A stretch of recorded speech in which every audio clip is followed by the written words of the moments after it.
हम अपनी जान के दुश्मन को अपनी जान कहते हैं, हम अपनी जान के दुश्मन को अपनी जान कहते हैं। मोहब्बत के इसी मिट्टी को हिंदुस्तान कहते हैं, हिंदुस्तान कहते हैं। दुनिया में जो सुनाई दे उसे कहते हैं खामोशी, जो आंखों में दिखाई दे उसे तूफान कहते हैं। ये जो दीवारों पे सुराग है साहब, ये जो दीवारों पे सुराग है, चाइना, अमेरिका, पाकिस्तान सब किसी साजिश के हिस्से हैं, मगर हम उन्हें अपने घर का रोशनदान कहते हैं, रोशनदान कहते हैं।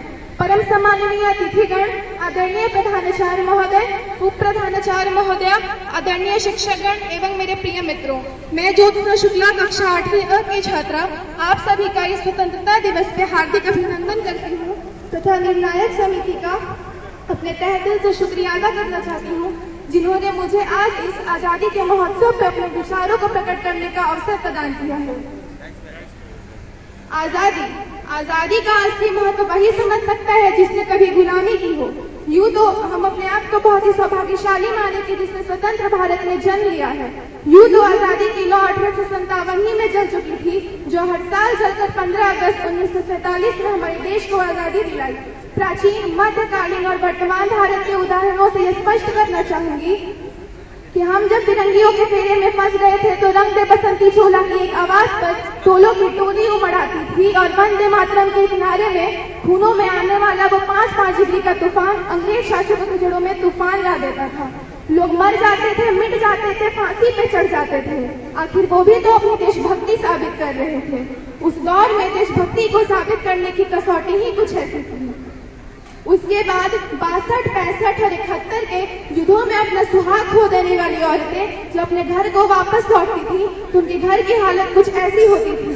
प्यार भी भरपूर गया, मांग का सिंदूर गया, नन्हे ननिहालों की लंगोटियां चली गई, छोटे छोटे बेटियों की चोटियां चली गई, बाप की कमाई गई, भाई की पढ़ाई गई। ऐसा एक विस्फोट हुआ कि पूरे जिस्म की बोटियां ही चली गई। अरे आपके लिए तो एक आदमी मरा था साहब, मेरे घर की तो रोटियां ही चली गई। ऐसे वाले हालात हो जाने के बावजूद भी एक माँ अपने बेटे को दुश्मनों की धज्जियां उड़ाने के लिए भेज देती थी। उन्हें यह खत लिखा करके भेजी थी। अम्मा ने खत बड़े ही चाव से लिखा है, पुत्र मेरे घबराना ना, 1 इंच भी पीछे मत हटना, चाहे तो इंच कट जाना, चाहे तो इंच कट जाना। इस प्रकार पूरा परिवार अपनी देशभक्ति को साबित कर रहा था। तब देश मर जाने को, मिट जाने को, फांसी पे चढ़ जाने को कहता था, किंतु अब देश न मर जाने को, न मिट जाने को, न फांसी पे चढ़ जाने को कहता है। मेरे विचार में तो सबसे बड़ा देशभक्त वही है जो अपना काम पूरी ईमानदारी, पूरी निष्ठा, पूरी साहस से करता है। मैं नहीं मानती कि अपने व्हाट्सएप, फेसबुक और इंस्टा की ड्यूटी को 3 रंग में रंगने से आप देशभक्त बन जाएंगे। मैं यह भी नहीं मानती कि साल में 2 दिन अगर अपने हाथ में आप तिरंगा ले लेंगे तो आप देशभक्त बन जाएंगे। अगर ये देशभक्ति है तो मैं ये पूछना चाहूंगी कि वह बच्चा कौन है जो पूरे ट्रैफिक में अब नंगे पांव यूं ही तिरंगा बेचता है? तो क्या आप उसे भी देशभक्त कहेंगे? नहीं, वो देशभक्त नहीं है, वो उसकी पेट की भूख की शक्ति है जो उसे यह काम करने पर मजबूर कर रही है। न मस्जिद को जानते हैं, न शिवालों को जानते हैं, न मस्जिद को जानते हैं, न शिवालों को जानते हैं। जो पेट के भूखे होते हैं साहब, वो सिर्फ भोजन के निवालों को जानते हैं। क्या खूब कहा है एक शख्स ने, अगर तू परिंदा है तो यह आसमान तेरा है, अगर तू परिंदा है तो यह आसमान तेरा है, अगर तू दरिंदा है तो यह शमशान तेरा है। भाईचारे से रहना है तो रहना इस धरती पे, वरना यह कब्र भी तेरा है और यह कब्रिस्तान भी तेरा है।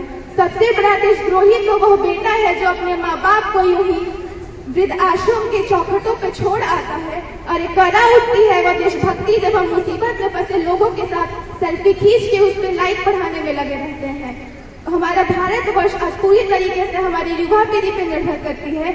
वह युवा पीढ़ी जो अपने विचारों को एक 4x4 की स्क्रीन पे अपने कोमल हथेलियों के घर्षण मात्र से ही इमोजी के द्वारा भेज रही है।